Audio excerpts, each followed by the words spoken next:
Social ಮೀಡಿಯಲ್ಲಿ ಡಬ್ಬ ನನ್ನ ಮಕ್ಕಳು ಅಂತಾನೆ ಹೇಳ್ತೀನಿ ನಾನು. ಹೋಪ್ಲೆಸ್ ಕಚಡಗಳು ಅಂತ ಹೇಳ್ತೀನಿ ನಾನು. ಯಾವುದೋ ಒಂದು ಹುಡುಗಿ ಯಾವುದೋ ಒಂದು ವಿಡಿಯೋ ಹಾಕಿರ್ತಾಳೆ, ಅವಳು ಕೆಳಗಡೆ ಎಷ್ಟು ಕೆಟ್ಟದಾಗ ಬಾ ಇವತ್ತು ರಾತ್ರಿ ಅದು ಈ ಕೆಲಸ ಮಾಡೋದು ಬಿಟ್ಬಿಟ್ಟು ಒಳ್ಳೆ ಕೆಲಸ ಮಾಡ್ರಿ. ಬಿಗ್ ಬಾಸ್ ಸೀಸನ್ 10 ಅದೇನು ಪೇಡ್ ಆಡಿಯನ್ಸು ಅಥವಾ ಅದೇನು ನಿಜವಾದ ಅಭಿಮಾನಿಗಳು ಗೊತ್ತಿಲ್ಲ ಗುರು ನನಗೆ. ಬಟ್ ಪ್ರಾಬ್ಲಮ್ ಏನು ಗೊತ್ತಾ, ಬಿಗ್ ಬಾಸ್ ಆಗ್ಲಿ ಯಾವುದೇ ರಿಯಾಲಿಟಿ ಶೋ ಆಗಲಿ ಆಚೆ ಬಂದಿದ ತಕ್ಷಣ 18 ಜನಕ್ಕೂ ಅದೇ ಫೇಮ್ ಸಿಕ್ಕಿರುತ್ತೆ.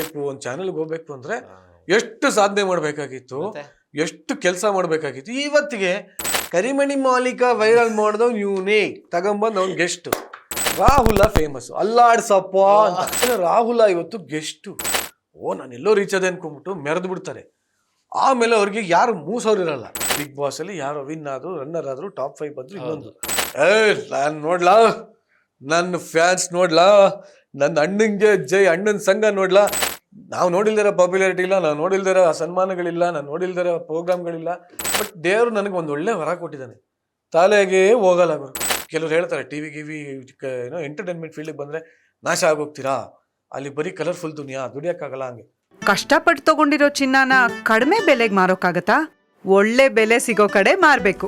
ಇಷ್ಟು ಕಡಿಮೆ ಚಿನ್ನಕ್ಕೆ ಅಧಿಕ ಬೆಲೆ ಕೊಡೋದು ಅಭಯ ಗೋಲ್ಡ್ ಬಯರ್ಸ್ ಮಾತ್ರ. ಒಂಥರ ವಿಚಿತ್ರ ಅನಿಸ್ಬಿಡ್ತು, ಯಾವ ಕಾರ್ಯಕ್ರಮ ಇದು, ಏನಿದು ಅಂತ. ಆಮೇಲೆ ಆ ಹುಡುಗಿ ತಾಯಿ, ನನ್ನ ಮಗಳು ನನ್ನ ಹತ್ರ ಡಿಸ್ಕಸ್ ಮಾಡ್ಕೊಳ್ಳಿಲ್ಲ ಅಂತ ಈ ಪರಿಸ್ಥಿತಿ ಬಂದಿದೆ, ಬೇರೆ ಮಕ್ಕಳಿಗೆ ಇದಾಗಬಾರ್ದು ಅಂತ ಅವರು ಸೈಕಾಲಜಿ ಮಾಡಿ ಅವರು ನಿಮ್ಹ್ಯಾನ್ಸು ಪ್ರತಿಯೊಂದು ಈ ಥರದ ಜೊತೆ ಎಲ್ಲ ಟೈಅಪ್ ಆಗಿ ಈಗ ಆಲ್ಮೋಸ್ಟ್ ಎಷ್ಟೋ ಒಂದು 30,000 40,000 ಜನ ಸ್ಟೂಡೆಂಟ್ಸ್ನ ಅವ್ರು ಕೌನ್ಸಿಲಿಂಗ್ ಮಾಡಿ ಈಗಲೂ ಪ್ರತಿ ವರ್ಷ ಮಾಡ್ತಾರಂತೆ. ಎಲ್ಲ ಸ್ಕೂಲ್ಗಳಿಗೂ ಹೋಗಿ ಇವ್ರದ್ದು ಒಂದು ಸೆಷನ್ ಇಟ್ಕೊಂಡು ಏನು ನಿಮ್ಮ ಸಮಸ್ಯೆ, ನೀವು ಪೇರೆಂಟ್ಸ್ ಹತ್ರ ಮಾತಾಡ್ಕೊಳಕ್ಕಾಗ್ದಿರೋದಲ್ಲ ನಮ್ಮ ಹತ್ರ ಹಂಚ್ಕೊಳ್ಳಿ ಅಂತ ಕೌನ್ಸಿಲಿಂಗ್ ಮಾಡಿ ಎಷ್ಟೊಂದು ಜನ ಈ ಥರ ಸೂಸೈಡಲ್ ಟೆಂಡೆನ್ಸಿ ಇರೋರಿಂದ ಆಚೆ ತಂದು ಈ ಥರ ಒಳ್ಳೆ ಕೆಲಸ ಮಾಡ್ತಾ ಇದೀವಿ ಸರ್, ನೀವು ಕೈ ಜೋಡಿಸಿ ಅಂತ. ನಾನು ಹೇಳಿದೆ ಇದಕ್ಕಿಂತ ಪುಣ್ಯದ ಕೆಲಸ ಇನ್ನೊಂದಿಲ್ಲ, ಖಂಡಿತ ಬರ್ತೀನಿ ಅಂತ. ಈಗ ನಾನು ಒಂದಷ್ಟು ಅವ್ರ ಜೊತೆ ಸೇರ್ಕೊಂಡು ಒಂದಷ್ಟು ಜನ ಸ್ಕೂಲ್ಗಳಿಗೆ ಹೋಗ್ತೀನಿ, ಮಾತಾಡ್ತೀನಿ, ಎಲ್ಲ ಮಾಡ್ತಾ ಇದ್ದೀನಿ. ನಾನು ಏನಕ್ಕೆ ವಿಚಾರ ಹೇಳಿದೆ ಅಂದರೆ, ಪೇರೆಂಟ್ಸು ಅಷ್ಟೇ ಎಲ್ಲ ಬರೀ ಗೆಲ್ಲಬೇಕು ಅಂತ ಹೇಳ್ಕೊಡ್ತಾರೆ. ನಮ್ಮ ಟಿವಿ ಶೋಗಳು ಹೊರತಾಗಿಲ್ಲ ಇದರಿಂದ.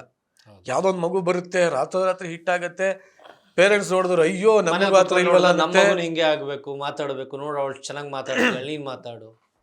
ಟಿವಿ ಶೋನಲ್ಲೂ ಅಷ್ಟೇ ಯಾವುದೋ ಮಗು ಸುಮಾರಾಗಿ ಮಾತಾಡ್ತು ರಿಜೆಕ್ಟ್ ಮಾಡ್ತಾರೆ ಎಲ್ಲ. ಹೌದು ನಿಜ. ಬಟ್ ಏನಾಗುತ್ತೆ, ಆ ಮಗುದೇ ನೀವು ಇನ್ನೊಂದು ನೆಕ್ಸ್ಟ್ ಅಬ್ಸರ್ವ್ ಮಾಡಿ, ನೀವು ಮಾಸ್ಟರ್ ಆನಂದನೇ ಕೇಳಿಬೇಕಾರೆ ಮಗುವಾಗಿದ್ದಾಗ ಸಿಕ್ಕಿದಂಥ ಒಂದು ಪ್ರತಿಷ್ಠೆ, ಆ ಒಂದು ಪಾಪ್ಯುಲಾರಿಟಿ ಒಂಚೂರು ದೊಡ್ಡದಾಗ್ತದಂಗೆ ಪೂರ್ತಿ ಮಾಸೋಗ್ಬಿಡುತ್ತೆ. ಹೌದು, ಆ ಮಕ್ಕಳು ಕೂಡ ಡಿಪ್ರೆಷನ್ಗೆ ಹೋಗ್ತಾರೆ. ಸೊ ಇದೆಲ್ಲ ಬರೀ ಕಲರ್ಫುಲ್ ದುನಿಯಾ ಅಷ್ಟೇ, ಯಾರು ತಲೆ ಕೆಡ್ಸ್ಕೊಬೇಡಿ. ಮಕ್ಕಳಿಗೆ ನೀವು ಬರೀ ಗೆಲ್ಲೋದಲ್ಲ, ಸೋಲೋದನ್ನು ಹೇಳ್ಕೊಡಿ. ಸೋತಾಗ ನಾವಿದ್ದೀವಿ ಅನ್ನೋ ಧೈರ್ಯ ಕೊಡಿ. ಸೋತಾಗ ಧೈರ್ಯ ಹೇಗೆ ತಗೋಬೇಕು ಅನ್ನೋದನ್ನ ಹೇಳ್ಕೊಡಿ ಸಾಕು. ಇಲ್ವಾ, ನಮ್ಮಂಥವ್ರು ಇರ್ತೀವಿ, ನಮ್ಮನ್ನು ಕರೆಸಿ ನಿಮ್ಮ ಶಾಲೆಗಳಿಗೆ ಚೆನ್ನಾಗಿ ತಲೆ ತುಂಬ್ತೀವಿ. ಯಾಕೆಂದರೆ ರಿಜೆಕ್ಷನ್ ಇವತ್ತಿಗೆ ಯಾರಿಗೂ ತೊಗೊಳಕ್ಕಾಗ್ತಾಯಿಲ್ಲ. ಟೆಲಿವಿಷನ್ನೇ ತಗೊಳ್ರಿ, ಒಂದು ರಿಯಾಲಿಟಿ ಶೋ ಗೆದ್ದು ಬಿಡುತ್ತಾರೆ. ಹೌದು, XYZ ಚಾನಲ್ XYZ ಕಂಟೆಸ್ಟೆಂಟ್ ಹೌದು, ರಾತ್ರಿ ಸ್ಟಾರ್ ಆಗ್ತಾರೆ. ಜನ ಎಲ್ಲ ಮುತ್ಕೊಂಡ್ಬಿಡ್ತಾರೆ ಅವ್ರನ್ನ. ಬಟ್ ಅದು ಹೆಂಗೇನು ನೀರಿನ ಮೇಲಿರೋ ಗುಳ್ಳೆ ಥರ. ಇಲ್ಲ XYZ ಏನಕ್ಕೆ ನೀವು ಹೇಳಂಗಿಲ್ಲ ಇರ್ಬೋದು, ನಾನು ಹೇಳ್ತೀನಿ. ಬಿಗ್ ಬಾಸ್ ಅನ್ನೋ ಶೋನೇ 10 ಸೀಸನ್ ಆಗಿದೆ ಸ್ವಾಮಿ, ಅಲ್ವಾ? ಫಸ್ಟ್ ಸೀಸನ್ ಇದು ಎಷ್ಟು 17-18 ಜನ ಕಂಟೆಸ್ಟೆಂಟ್ಗಳು. 10 ಸೀಸನ್ 180 ಕಂಟೆಸ್ಟೆಂಟ್ಸಾ? ಹೌದು. ತಿರುಗಿ ನೋಡಿದ್ರೆ ಎಷ್ಟು ಜನ ನೆನಪಿದೆ ನಿಮ್ಗೆ? ಮತ್ತೆ ಬಟ್ ಪ್ರಾಬ್ಲಮ್ ಏನ್ ಗೊತ್ತಾ, ಬಿಗ್ ಬಾಸ್ ಆಗ್ಲಿ ಯಾವುದೇ ರಿಯಾಲಿಟಿ ಶೋ ಆಗ್ಲಿ ಆಚೆ ಬಂದಿದ ತಕ್ಷಣ 18 ಜನಕ್ಕೂ ಅದೇ ಫೇಮ್ ಸಿಕ್ಕಿರುತ್ತೆ. ಕೆಲವ್ರಿಗೆ ಜಾಸ್ತಿ ಸಿಗ್ಬೋದು, ಕೆಲವ್ರಿಗೆ ಕಮ್ಮಿ ಸಿಗ್ಬೋದು. ಇವತ್ತಿಗೆ ಸೋಷಿಯಲ್ ಮೀಡಿಯಾ ಇದು ಚಾನೆಲ್ಗಳೆಲ್ಲ ಇರೋದ್ರಿಂದ ಫಸ್ಟ್ ವಾರ ಎಲಿಮಿನೇಟ್ ಆಗಿ ಬಂದವ್ರು ನೀವೇ ಕೂಡ್ಸ್ಕೊಂಡು ಮಾತಾಡಿಸ್ತೀರ ಅವ್ರನ್ನ. ಹೆಂಗ್ ಅನಿಸ್ತು, ಹೆಂಗ್ ಸೆಲೆಕ್ಟ್ ಆದ್ರಿ, ಏನ್ ಕತೆ, ಅವ್ರ ಹೆಂಗೆ. ಸೊ ಅವ್ರ ಏನ್ ಅನ್ಕೋತಾರೆ, ಶೋಗ್ ಬೇಕಂತಾನೆ, ಸರಿ ಇಲ್ಲ ನಾನು ಬೇಗ ಕಳಿಸ್ಬಿಟ್ರು. ಬಟ್ ವಾಟ್ ಎವರ್ ಹೇಳೋದು, ನಾವುಗಳೆಲ್ಲ ಒಂದು ಇಂಟರ್ವ್ಯೂ ಬರಿಬೇಕು, ಒಂದು ಚಾನೆಲ್ಗೆ ಹೋಗ್ಬೇಕು ಅಂದ್ರೆ ಎಷ್ಟು ಸಾಧನೆ ಮಾಡ್ಬೇಕಾಗಿತ್ತು, ಎಷ್ಟು ಕೆಲಸ ಮಾಡ್ಬೇಕಾಗಿತ್ತು. ಇವತ್ತಿಗೆ ಸೋಷಿಯಲ್ ಮೀಡಿಯಾದಲ್ಲಿ ಒಂದು ರೀಲ್ ಮಾಡಿ ಅದು ವೈರಲ್ ಆಯ್ತು ಅಂದ್ರೆ ಯಾರು ಕರಿಮಣಿ ಮಾಲೀಕ ವೈರಲ್ ಮಾಡಿದವ್ ಇವನೇ ತಗೊಂಬಂದ್ ಅವ್ನ ಗೆಸ್ಟ್.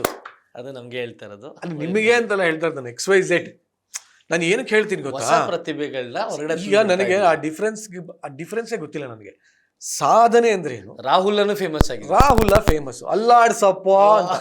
ಅದು ರಾಹುಲ ಏನು ಮಾಡಿಲ್ಲ ಪಾಪ, ಇನ್ನೊಬ್ರು ಬಚ್ಚ ರಾಹುಲ ಚಂದ್ರು ಅವ್ರು ಅಲ್ಲಾಡ್ಸಪ್ಪ ಬರಪ್ಪ ಅಂತ. ನೋಡಿದ್ರೆ ರಾಹುಲ ಇವತ್ತು ಗೆಸ್ಟು. ಚಟಾಪಟ one more. ನಾನು ಏನ್ ಹೇಳ್ತೀನಿ, ಇದು ಒಳ್ಳೇದು ಕೆಟ್ಟದು ಅಂತ ಹೇಳಲ್ಲ. ಬಟ್ ಈ ಓವರ್ ನೈಟ್ ಪಾಪ್ಯುಲಾರಿಟಿ ಸಿಗ್ತಾ ಇದೆಯಲ್ಲ, ಮೊಬೈಲ್ ಡಿಜಿಟಲ್, ಆ ಪಾಪ್ಯುಲಾರಿಟಿ ಹೆಂಗೆ ನೀರ್ ಮೇಲಿರೋ ಗುಳ್ಳೆ ಇದ್ದಂಗೆ. ಇವತ್ತು ಪಾಪ್ಯುಲಾರಿಟಿ ಸಿಕ್ಕಿರುತ್ತೆ, ನಾಳೆ ಇನ್ನೊಬ್ಬಂಗೆ ಅದೇ ಪಾಪ್ಯುಲಾರಿಟಿ ಬಂದ್ಬಿಟ್ರೆ ಇವನು ಹೋಗ್ಬಿಡ್ತಾನೆ. ಅಷ್ಟೇ. ಇವನನ್ನ ಚಾನಲ್ ಕರೆಯಲ್ಲ, ಇಲ್ಲಿ ಪರ್ಮನೆಂಟ್ ಇಲ್ಲ, ಯಾವುದೂ ಇಲ್ಲ. ಬಟ್ ಇವ್ರು ಏನ್ ಮಾಡ್ತಾರೆ, ರಾತ್ರಿ ಇದೆಲ್ಲ ನೋಡ್ಬಿಟ್ಟು ಜನಗಳು ಬರೋದು, ಫೋಟೋ ತೆಗೆಸ್ಕೊಳ್ಳೋದು ಎಲ್ಲ ನೋಡ್ಬಿಟ್ಟು ಓ ನಾನು ಎಲ್ಲೋ ರೀಚ್ ಅದೇ ಅನ್ಕೊಂಡ್ಬಿಟ್ಟು ಮೆರೆದು ಬಿಡ್ತಾರೆ. ಆಮೇಲೆ ಅವ್ರಿಗೆ ಯಾರು ಮೂಸೋರು ಇರಲ್ಲ, ಅವಾಗ ಅವ್ರಿಗೆ ಆ ರಿಜೆಕ್ಷನ್ ತಗೊಳಕ್ಕಾಗಲ್ಲ, ಹುಚ್ಚರಾಗಿ ಹೋಗ್ತಾರೆ. ಹೌದು, ಸಾಕಷ್ಟು ಜನ ಇದಾರೆ ಅದ್ರ ಕಣ್ಣು ಮುಂದೆ ಹುಚ್ಚರಾದ ತುಂಬಾ ಜನ ಇದ್ದಾರೆ. ಅವ್ರು ಹಾಕೋ ರೀಲ್ಗಳಿಗೆ ಮಿಲಿಯನ್ ಗಟ್ಟಲೆ ಬರ್ತಿರೋದು, ಸಡನ್ ಆಗಿ ಅದು 10,000 ದಾಟಲ್ಲ. ಯಾಕೆ ಅಂದ್ರೆ ಇನ್ನೊಬ್ಬ ಉಟ್ಕೊಂಡ್ಬಿಟ್ಟಿರ್ತಾನೆ, ಏನು ಬೇಡ. ಬೋರ್ ಆಗಿರುತ್ತೆ. ಇದೇ ಬಿಗ್ ಬಾಸ್ ತಗೊಳ್ಳಿ, ಇವತ್ತಿಗೆ ಬಿಗ್ ಬಾಸ್ ಅಲ್ಲಿ ಯಾರೋ ವಿನ್ ಆದ್ರು, ರನ್ನರ್ ಆದ್ರು, ಟಾಪ್ 5 ಬಂದ್ರು. ಇನ್ನೊಂದು ಇವತ್ತಿಗೆ ಅವರು ರೋಡಲ್ಲಿ ನಿಂತ್ಕೊಳ್ಳೋಕ್ಕಾಗಲ್ಲ, ಒಂದು ಕಾಫಿ ಕುಡಿಯೋಕ್ಕಾಗಲ್ಲ, ಒಂದು ಹುಡುಗರಾಗಿದ್ರೆ ನಿಂತ್ಕೊಂಡು ಎಲ್ಲೋ ಆಚೆ ಕಡೆ ದಮ್ ಹೊಡಿಯೋಕ್ಕಾಗಲ್ಲ. ಯಾಕೆಂದ್ರೆ ಸಮುದ್ರ ತರ ಜನ ಬರ್ತಾರೆ. ಮಜಾ ಅಂದ್ರೆ ಅದೇನ್ ಮುಂದಿನ ವರ್ಷ ಇನ್ನೊಂದು ಸೀಸನ್ ಚಾನಲ್ ಅವರು ಅಷ್ಟರಲ್ಲಿ ಇನ್ನೊಬ್ಬ ಹೀರೋನ ಹುಟ್ಟಾಕಿರ್ತಾರೆ, ಇನ್ನೊಬ್ಬ ಹೀರೋಯಿನ್ ಹುಟ್ಟಾಕಿರ್ತಾರೆ. ಇವ್ರದ್ದು ಹೆಸರು ಬಸರು ಗೀಸರು ಆಳ ಮೂಳ ಕಡ್ಡಿ ಕಸ ಎಲ್ಲ ಕಮ್ಮಿ ಆಗಿ ಇವರು ಯಾಕೆ ಯಾರ ಹತ್ರ ಮಾತಾಡ್ತಿಲ್ಲ ಅಂತ ರೋಡಲ್ಲಿ ಬಂದು ನಿಂತರು ದೂರದಿಂದ ಹಿಂಗೆ ನೋಡ್ಕೊಂಡು ಎಲ್ಲೋ ನೋಡ್ದಂಗೆ ಇದೆಲ್ಲ ಅಂತ ಹಿಂಗೆ ಹೋಗ್ತಾರೆ ಪಾಸ್ ಆಗಿ. ಇದರಿಂದಾನೆ ಡಿಪ್ರೆಷನ್ ಖಿನ್ನತೆಗೆ ಒಳಗಾಗೋದು. ಅದನ್ನ ನಾನು ಹೇಳೋದೇನು ತಗೊಂಡ್ರೆ ಅದಕ್ಕೆ ನಾನು ಹೇಳೋದೇನು ಗೊತ್ತಾ, ಇದೆಲ್ಲ ಬಂದಿದ್ರಿಂದ ಎಂಜಾಯ್ ಮಾಡಿ, ಬೇಡನಲ್ಲ. ರೀಲ್ಸ್ ಅವರಾಗಿರ್ಬೋದು, ಪಾಪ್ಯುಲರ್ ಆಗಿರೋರ್ಬೋದು, ರಿಯಾಲಿಟಿ ಶೋ ಆಗಿರ್ಬೋದು, ಈ ಒಂದು ಸಡನ್ ಫೇಮ್ನ ಎಂಜಾಯ್ ಮಾಡಿ, ಅದನ್ನ ತಲೆಗೆ ಹಾಕೋಬೇಡಿ. ನಾರ್ಮಲ್ ಆಗಿ ಅಯ್ಯೋ ದೇವರೇ ಭಗವಂತ ನನ್ನನ್ನು ಯಾರು ನೋಡ್ತಾ ಇರಲಿಲ್ಲ, ಇವತ್ತು ಇಷ್ಟು ಜನ ನೋಡ್ತಾ ಇರಲ್ಲಪ್ಪ, ಥ್ಯಾಂಕ್ಸ್ ಅಪ್ಪ ಅಂದ್ಬಿಟ್ಟು ಮುಂದಕ್ಕೆ ಹೋಗ್ತಾರೆ. ನಾನು ನೋಡ್ಲಾ, ನನ್ನ ಫ್ಯಾನ್ಸ್ ನೋಡ್ಲಾ, ನನ್ನ ಅಣ್ಣಂಗೆ ಜೈ ಅಣ್ಣನ ಸಂಘ ನೋಡ್ಲಾ, ಇವೆಲ್ಲ ಮಾಡ್ಕೊಂಡ್ರೆ ಆ ಸಂಘದವರು ನಿಮ್ಮನ್ನ ಕಿತ್ತಾಕ್ತಾರೆ. ನಿರಂಜನ್ ಬಾಸ್ಗೆ ಜೈ ಅಂದವರು ಯಾವನಲ್ಲ ಅನ್ಕೊಂಡು ಓಡಾಡ್ತಾ ಇರ್ತಾರೆ. ಆಮೇಲೆ ದಯವಿಟ್ಟು ಇದೆಲ್ಲ ಈ ಜೈಕಾರಗಳು ಇದೆಲ್ಲ ಏನ್ ಗೊತ್ತಾ, ಈ ಫೇಸನ್ನು ಎಂಜಾಯ್ ಮಾಡಿ. ಯಾವ ಜನ್ಮದ ಪುಣ್ಯ ಅದೃಷ್ಟ, ಎಷ್ಟೋ ಕೋಟ್ಯಾಂತರ ಕನ್ನಡಿಗರಿಗೆ ನಿಮಗೆ ಆ ಸನ್ಮಾನ ಸತ್ಕಾರ ಪಾಪ್ಯುಲಾರಿಟಿ ಎಲ್ಲ ಸಿಕ್ಕಿದೆ. ಆದ್ರೆ ನಾ ಹೇಳೋದೇನು ಗೊತ್ತಾ, ಇದನ್ನು ಉಳಿಸ್ಕೊಂಡು ಇನ್ನೊಂದಷ್ಟು ಒಳ್ಳೆ ಕೆಲಸಗಳು ಮಾಡಿಕೊಂಡು, ನನಗೆ ದೇವರಲ್ಲಿ ನಾನು ತುಂಬ ಥ್ಯಾಂಕ್ಸ್ ಹೇಳೋದೇ. ನಾವು ನೋಡಿಲ್ದಿರೋ ಪಾಪ್ಯುಲಾರಿಟಿ ಇಲ್ಲ, ನಾವು ನೋಡಿಲ್ದಿರೋ ಸನ್ಮಾನಗಳಿಲ್ಲ, ನಾನು ನೋಡಿಲ್ದಿರೋ ಪ್ರೋಗ್ರಾಮ್ಗಳಿಲ್ಲ, ಎಲ್ಲ ಆಗೋಯ್ತು ಗೆಳೆಯ. ಬಿಗ್ ಬಾಸ್ಗೂ ಹೋದೆ, ರಿಯಾಲಿಟಿ ಶೋ ಮಾಡಿದೆ, ಸಿನಿಮಾನು ಮಾಡಿದೆ, ರೇಡಿಯೋಲು ಎಲ್ಲ ಆಯ್ತು, ಪ್ರಶಸ್ತಿಗಳು ಬಂತು. ಬಟ್ ದೇವರು ನನಗೆ ಒಂದು ಒಳ್ಳೆ ವರ ಕೊಟ್ಟಿದ್ದಾನೆ, ತಲೆಗೆ ಹೋಗಲ್ಲ ಗುರು. ಯಾಕೆ ಅಂದ್ರೆ ನಾವು ಆಂಕರ್ ಆಗ್ಬಿಟ್ಟಿದೀವಿ. ಸೊ ಇನ್ನೊಬ್ಬರೇ ಮೆರೆಸ್ತಾ ಇರ್ತೀವಿ, ನಮ್ಮ ಬಗ್ಗೆ ನಮ್ಗೆ ಗೊತ್ತೇ ಆಗಿರಲ್ಲ. ಹಿಂಗೆ ಯಾರನ್ನ ಕರೆದು ಹಿಂಗೆಲ್ಲ ಹೇಳ್ದಾಗ ಗೊತ್ತಾಗತ್ತೆ. ಸೊ ನನ್ನ ಪ್ರೊಫೆಷನ್ ನಾನು ಥ್ಯಾಂಕ್ಸ್. ಹಾಗೆ ನಮ್ಮ ತಲೆಯಲ್ಲಿ ಬೇರೆಯವ್ರದ್ದು ಯೋಚನೆ ಆಗಿ, ಈಗ ನಿರಂಜನ್ ನಾನು ಇಂಟರ್ವ್ಯೂ ಮಾಡ್ಬೇಕಾ, ನಿರಂಜನ್ ಬಗ್ಗೆ ಏನೇನಿದೆ ಅಂತ ಎಕ್ಸಾಕ್ಟ್ಲಿ ನಿರಂಜನ್ ಮುಗಿದು ಹೋಯ್ತು ಅಂದ್ಕೊಳ್ಳಿ, ನಾಳೆ ಯಾರ್ದು ಅವ್ರ ಬಗ್ಗೆ ಹುಡುಕ್ತಾ ಕೂತಿರ್ತೀವಿ. ಇಷ್ಟೇ ಇರುತ್ತೆ ನಮ್ಗೆ ಅಷ್ಟೇ. ಬಟ್ ನನಗೆ ಇನ್ನೊಂದೇನು ಪ್ಲಸ್ ಪಾಯಿಂಟ್ ಅಂದ್ರೆ, ನನ್ನ ಈಗ ಟೆಲಿವಿಷನ್ನು ಅಥವಾ ಮಾತುಗಾರಿಕೆ ಅಥವಾ ಇನ್ನೊಂದೇನೋ ಒಂದು ಇದು ಬಿಟ್ಟು ಇಲ್ಲಿ ಗಳಿಸಿದ್ದನ್ನ ಉಳಿಸೋದು ಹೇಗೆ. ಇಲ್ಲಿ ಕೆಲವ್ರು ಹೇಳ್ತಾರೆ ಟಿವಿ ಗಿವಿ ಏನೋ ಎಂಟರ್ಟೈನ್ಮೆಂಟ್ ಫೀಲ್ಡಿಗೆ ಬಂದ್ರೆ ನಾಶ ಆಗೋಗ್ತೀರಾ, ಅಲ್ಲಿ ಬರೀ ಕಲರ್ಫುಲ್ ದುಡಿಯೋಕ್ಕಾಗಲ್ಲ. ಹಂಗೆ ಅಪ್ಪಟ ಸುಳ್ಳದು. ಲಕ್ಷ ಅಲ್ಲ ಕೋಟ್ಯಾಂತರಗಟ್ಟಲೆ ದುಡಿಬೋದು ನೀವು. ಎಲ್ಲ ಹಾಳಾಗತ್ತೆ ಅಂದ್ರೆ ದುಡಿದು ಮೆರೆದು ಬಿಡ್ತಾರೆ. ನಾನೇ ರಾಜ ಅಂತ ಇಷ್ಟ ಬಂದಂಗೆ ಮೆರೀತಾರೆ. ಅದನ್ನ ನೀವು ಇನ್ನೊಂದು ಕಡೆ ಹೂಡಿಕೆ ಮಾಡಿದ್ರೆ ಬುದ್ಧಿವಂತಿಕೆಯಿಂದ ಆರಾಮಾಗಿ ಲೈಫ್ ಲೀಡ್. ಟಿಪ್ಸ್ ಕೊಡಿ, ಕೊಟ್ಬಿಡ. ಅದು ಎಲ್ಲೆಲ್ಲಿ ಇನ್ವೆಸ್ಟ್ ಮಾಡಿದ ನಿರಂಜನ್ ದೇಶಪಾಂಡೆ ಅವರು, ಯಾಕೆ ಅದನ್ನು ನೆಕ್ಸ್ಟ್ ಇಂಟರ್ವ್ಯೂ ಇಡಿ ಅವ್ರು ಕೂತ್ಕೊಳ್ಳಿ, ಇನ್ನೊಂದಾಗ್ಲಿ. ಅಲ್ಲ ಅಷ್ಟೊಂದು ಇಡಿ ಬರೋ ಅಷ್ಟೆಲ್ಲ ಆಗಿಲ್ಲ, ಆಗ್ಲಿ ಆದಷ್ಟು ಬೇಗದಾಗ್ಲಿ. ಎಲ್ಲೆಲ್ಲಿ ಮಾಡ್ಬೇಕು ಅಂತ ಇದ್ದೀರಾ ಹಂಗೆ ಹೇಳಿ. ಇಲ್ಲ ಖಂಡಿತವಾಗ್ಲೂ ಏನ್ ಗೊತ್ತಾ, ಸಣ್ಣ ಸಣ್ಣ ಉದ್ಯಮಗಳಿಗೊಂದು ಹೌದು. ಇವತ್ತಿಗೆ ಏನ್ ಗೊತ್ತಾ, ಸೋಷಿಯಲ್ ಮೀಡಿಯಾ ಇರೋದ್ರಿಂದ ಮುಂಚೆ ಆದ್ರೆ ಟೆಲಿವಿಷನ್ ಅಲ್ಲಿ 1 ನಿಮಿಷಕ್ಕೆ ಇಷ್ಟು ಸಾವಿರ, ಇಷ್ಟು ಸಲ ಬರ್ಬೇಕು, ಇಷ್ಟು ಲಕ್ಷ ಅಂತ ಕೊಡ್ಬೇಕು ಆ್ಯಡ್. ಇವತ್ತಿಗೆ ಎಂತದು ಇಲ್ಲ ರೀ. ನಿಮ್ಮ ಇನ್ಸ್ಟಾಗ್ರಾಮ್, ನಿಮ್ಮ ಫೇಸ್ಬುಕ್, ನಿಮ್ಮ ಯೂಟ್ಯೂಬ್ ಚಾನಲ್, ಅಲ್ಲಿ ಮಾಡೋ ಒಂದು ಪಾಪ್ಯುಲಾರಿಟಿ, ಅಲ್ಲಿ ಮಾಡೋ ಒಂದು ಪಬ್ಲಿಸಿಟಿ ಸಾಕು. ಯಾಕೆ ಅಂದ್ರೆ ಇವತ್ತಿಗೆ ಯಾಕೆ ಸೋಷಿಯಲ್ ಮೀಡಿಯಾ ಇನ್ಫ್ಲುಯೆನ್ಸರ್ಸ್ಗೆ ಇಷ್ಟೆಲ್ಲ ಬೆಲೆ ಬಂದಿದೆ ಅಂದ್ರೆ, ಯಾವುದೋ ಒಂದು ದೊಡ್ಡ ಹೋಟೆಲ್, ದೊಡ್ಡ ಪಬ್, ದೊಡ್ಡ ರೆಸ್ಟೋರೆಂಟ್ ಓಪನ್ ಆಗುತ್ತೆ, ಅವ್ರು ಯಾವುದೋ ಸೆಲೆಬ್ರಿಟಿನ ಸುಮ್ಮನೆ ಟೇಪ್ ಕಟ್ ಮಾಡಿ ಕಳಿಸ್ಬಿಡ್ತಾರೆ. ಅವ್ರಿಗೆ ನಿಜವಾಗ್ಲೂ ಲಾಭ ಆಗ್ತಾ ಇರೋದು ಇನ್ಫ್ಲುಯೆನ್ಸರ್ಸ್ ಇಂದ. ಅವ್ರು ಬಂದು ಒಂದು ರೀಲ್ ಮಾಡಿ, ಊಟ ಮಾಡಿದೆ, ತಿಂದೆ, ಇದಿದೆ, ಅದು ಏನು 30 ಸೆಕೆಂಡ್ 30 ಸೆಕೆಂಡ್ ಹಾಕುವ ಒಂದು ವಿಡಿಯೋ ಅಲ್ಲಿ ಮಿಲಿಯನ್ಸ್ ಗಟ್ಟಲೆ ವ್ಯೂ ಆಗುತ್ತೆ, ಅವ್ರಿಗೆ ಲಕ್ಷಾಂತರ ಗಟ್ಟಲೆ ವ್ಯಾಪಾರ ಆಗುತ್ತೆ. ಆಮೇಲೆ ರೀಲ್ ಮಾಡಿದವ್ರಿಗೂ ಒಂದು 15-20 ಸಾವಿರ ದುಡ್ಕೋತಾರೆ. ನೀವು ನಂಬಲ್ಲ. ಇವತ್ತಿಗೆ ನಾನು ಹೇಳೋದು ಏನ್ ಗೊತ್ತಾ, ಮುಂಚೆ ಆದ್ರೆ ನೀವು ಎಂಪ್ಲಾಯಿ ಆಗ್ಬೇಕು, ಇನ್ನೊಂದೆಲ್ಲೋ ಇಂಟರ್ವ್ಯೂ ಕೊಡ್ಬೇಕು, ಇಷ್ಟು ಓದಿರ್ಲೇಬೇಕು, ನಾವ್ ಇಂಟರ್ವ್ಯೂ ಫೇಸ್ ಮಾಡೋ ಧೈರ್ಯ ಇದೆಯಲ್ಲೋ. ಇವತ್ತಿಗೆ ನಾನು ಹೇಳೋದೇ ಸೋಷಿಯಲ್ ಮೀಡಿಯಲ್ಲಿ ಡಬ್ಬ ನನ್ನ ಮಕ್ಕಳು ಅಂತಾನೆ ಹೇಳ್ತೀನಿ ನಾನು, ಹೋಪ್ಲೆಸ್ ಕಚಡಗಳು ಅಂತ ಹೇಳ್ತೀನಿ ನಾನು. ಯಾಕೆ ಅಂದ್ರೆ ಎಲ್ಲ ನಿಮ್ ತಂದೆ ತಾಯಿ ಪಾಪ ನಿಮ್ಮನ್ನೆಲ್ಲ ದುಡ್ಡು ಕೊಟ್ಟು ಓದಿಸಿ ನಿಮ್ಮ ಮೇಲೆ ಖರ್ಚು ಮಾಡಿ ಎಲ್ಲ ಮಾಡಿರ್ತಾರೆ. ಈ ಬಡಿ ಮಕ್ಕಳು ಮಾಡೋ ಕೆಲಸ ಏನು, ಇವನು ಅಂತ ನನ್ನ ಮಗ, ಇವಳು ಇಂತ ನನ್ನ ಮಗಳು, ನಿಮ್ಮ ಅಮ್ಮ ಹೀಗೆ, ನಿನ್ನ ಅಮ್ಮ ನಿನ್ನ ಅಕ್ಕನಂತ ಮಾಡಿರ್ತಾರೆ. ಅದೆಲ್ಲ ಹೇಳ್ಬಾರ್ದು. ನಾನು ಹೇಳೋದು ಆಯ್ತು, ಹುಡುಗರ್ಗ ನೀವು ಬೇಜಾರಲ್ಲ, ಯಾವುದೋ ಒಂದು ಹುಡುಗಿ ಯಾವುದೋ ಒಂದು ವಿಡಿಯೋ ಹಾಕಿರ್ತಾಳೆ, ಅವಳು ಕೆಳಗಡೆ ಎಷ್ಟು ಕೆಟ್ಟದಾಗ ಬಾ ಇವತ್ತು ರಾತ್ರಿ ಅದು ಈ ಕೆಲಸ ಮಾಡೋದು ಬಿಟ್ಬಿಟ್ಟು ಒಳ್ಳೆ ಕೆಲಸ ಮಾಡ್ರಿ. ದುಡ್ಕೊಂತೀನಿ ಸಾವಿರದಾರಿ ಸೋಷಿಯಲ್ ಮೀಡಿಯಾದಿಂದ ನೀವು ನಂಬಲ್ಲ, ಇದೇ ಇನ್ಸ್ಟಾಗ್ರಾಮು, ಇದೇ ಒಂದು ಫೇಸ್ಬುಕ್ಕು, ನೀವು ಯಾರಿಗೆ ಕೆಟ್ಟಗಡೆದಾಗ ಕಮೆಂಟ್ ಹಾಕ್ತಿರಲ್ಲ ಅವರೆಲ್ಲ ಇವತ್ತು ಲಕ್ಷ ದುಡಿತಾ ಇದ್ದಾರೆ. ಇನ್ಫ್ಲೂಯೆನ್ಸರ್ಸ್ ಆಗಿ ಒಂದು ಪ್ರಾಡಕ್ಟನ್ನು ಸುಮ್ಮನೆ ಹಿಂಗೆ ಬಂದು ಹಿಂಗೆ ತಗೊಳ್ಳಿ ಅಂದರೆ 1 ಲಕ್ಷ ಕೊಟ್ಟು ಹೋಗ್ತಾರೆ ಅವ್ರಿಗೆ. ಅವ್ರು ಬೆಳಿತಾನೆ ಇದ್ದಾರೆ. ಇವ್ರು ಏನಿಲ್ಲ, ಬರೀ ಕೆಟ್ಟ ಕಮೆಂಟ್ ಮಾಡೋದು. ಅಲ್ಲ, ಇವ್ರು ಕಮೆಂಟ್ ಮಾಡೋದ್ರಿಂದನೇ ಅವ್ರು ಬೆಳಿತಾವ್ರೆ. ಹೇಳೋಕ್ಕಾಗಲ್ಲಪ್ಪ. ಬಟ್ ಏನಾದ್ ಗೊತ್ತಾ ಸಂದೀಪ್, ಒಂದೊಂದ್ಸರಿ ತುಂಬ ಬೇಜಾರಾಗುತ್ತೆ. ನಾನು ಹೊರತಾಗಿಲ್ಲ ಅದರಿಂದ. ಸೊ ನಾನು ಹೇಳೋದೇನು ಗೊತ್ತಾ, ಇನ್ನೊಬ್ಬರ ಲೈಫಲ್ಲಿ ಎಷ್ಟು ಪರಿಣಾಮ ಆಗುತ್ತೆ ಅಂತ ನೀವು ಯೋಚನೆ ಮಾಡಲ್ಲ. ಈಗ ನಾನು ಬಿಡಿ, ನಾನು ಒಂಥರ ಬಂಡು ಧೈರ್ಯ, ನನಗೆ ಎಮ್ಮೆ ಚರ್ಮ ನಂದು. ಕೆಲವರು ಎಮೋಷನಲಿ ಅಲ್ಲ, ಅದೇ ಹೇಳಕ್ ಬಂದೆ, ನಾನು ಹಂಗೆ. ಬಟ್ ನನ್ನ ಫ್ಯಾಮಿಲಿ ಆಗಲ್ವಲ್ಲ. ಹೌದು. ಮತ್ತೆ ಈಗ ನನ್ನ ವೈಫ್ ಆಗ್ಲಿ ಅಥವಾ ನನ್ನ ಪರಿಚಯದವ್ರಾಗ್ಲಿ ಅವ್ರು ನೋಡಿದ್ರೆ ಆಗಲ್ಲ. ನಮ್ಮ ತಾಯಿಗೆ ಏನೋ ಬೈತಾರೆ ಕೆಳಗೆ. ಇವತ್ತು ಇದೇ ಬಿಗ್ ಬಾಸೇ ತಗೊಳ್ರಿ. ನಾನು ಇದು ಹೇಳಬೇಕು ಅಂತ ಇರ್ಲಿಲ್ಲ ನನ್ನ ಮನಸ್ಸಲ್ಲಿ. ಬಟ್ ಒಂದಷ್ಟು ದಿನದಿಂದ ಈ ಬೆಳವಣಿಗೆ ನೋಡಿ ತುಂಬಾ ಬೇಜಾರಾಗಿ ಮಾತ್ರ ಹೇಳ್ತಾ ಇದ್ದೀನಿ. ಬಿಗ್ ಬಾಸ್ ಸೀಸನ್ 10 ತುಂಬಾ ಚೆನ್ನಾಗಾಯ್ತು. ಹೌದು, ಗ್ರೇಟ್ ಸಕ್ಸಸ್. ಹೌದು. ನಾನು ಒಬ್ಬ ಕಲರ್ಸ್ ಕನ್ನಡದ ನಿರೂಪಕನಾಗಿ ಹೆಮ್ಮೆ ಇದೆ, ಈ ತರ ಒಂದು ಶೋ ನಮ್ಮ ಚಾನಲ್ ಅಲ್ಲಿ ಬರ್ತಾ ಇದೆ, ಈ ಚಾನಲ್ ನಾನು ಕೆಲಸ ಮಾಡ್ತಾ ಇದ್ದೀನಿ ಅಂತ.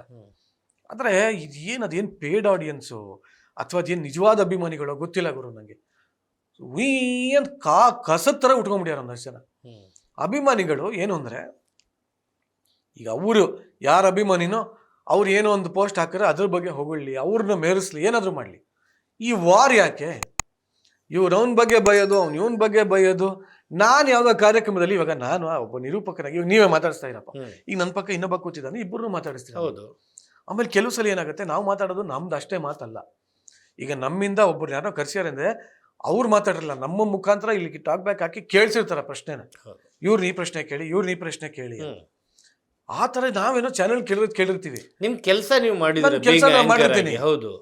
ಅದಕ್ಕೆ ನೀನ್ ಯಾವನೋ ನಮ್ ಭಾಷೆ ಕೇಳಕ್ಕೆ, ನೀನ್ ಅಂತವನು ಗಾಂಡು ಪಾಂಡು ಏನ್ ಕೆಟ್ಟದಾಗಿ, ನಿನ್ನಂತ ಕೆಟ್ಟ ನಿರೂಪಕ ಇಲ್ಲ, ನೀನ್ ದೊಡ್ಡ ವೇಸ್ಟ್, ನೀನ್ ಯಾರೋ ನಮ್ಮ ಅಕ್ಕನ್ನ ಸೆಂಟಿಮೆಂಟ್ ಅಲ್ಟ್ ಮಾಡಕ್ಕೆ ಅದು ಇದ್ದು.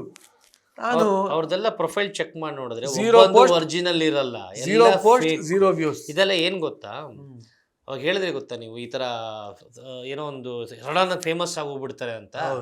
ಹಂಗ್ ಫೇಮಸ್ ಆಗಿ ರಾತ್ರೋರಾತ್ರಿ ಸ್ಟಾರ್ ಆದವರು, ಅವ್ರ ಸ್ಟಾರ್ಡಮ್ ಉಳಿಸ್ಕೊಳ್ಳೋಕೆ ಅವ್ರು ಕಟ್ಟಿರೋ ಒಂದು ಫೇಕ್ ಕೋಟೆಗಳಿವು.